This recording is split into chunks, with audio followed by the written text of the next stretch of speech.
तिकडे पिंपरी चिंचवड शहरामध्ये गायीची चोरी करण्यात आली। गाय चोरीची संपूर्ण घटना सीसीटीव्ही कॅमेऱ्यामध्ये चित्रित झाली आहे। आता गायी देखील सुरक्षित नाहीत हा सवाल उपस्थित होतोय।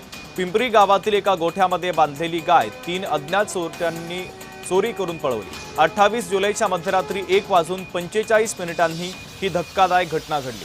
तर 3 अज्ञात आरोपींनी मिळून गायी पळवून नेत असल्याचं सीसीटीव्ही मध्ये चित्रित झालेलं आहे।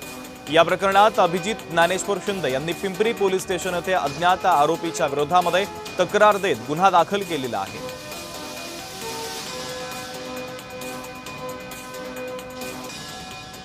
तर ही दृश्य देखील आपण पाहतोय। संपूर्ण चोरीची घटना सीसीटीव्ही कॅमेऱ्यामध्ये चित्रित झालेली आहे। एका चारचाकी कारमध्ये गायीला चोरून नेल्याचा हा धक्कादायक प्रकार समोर आलेला आहे।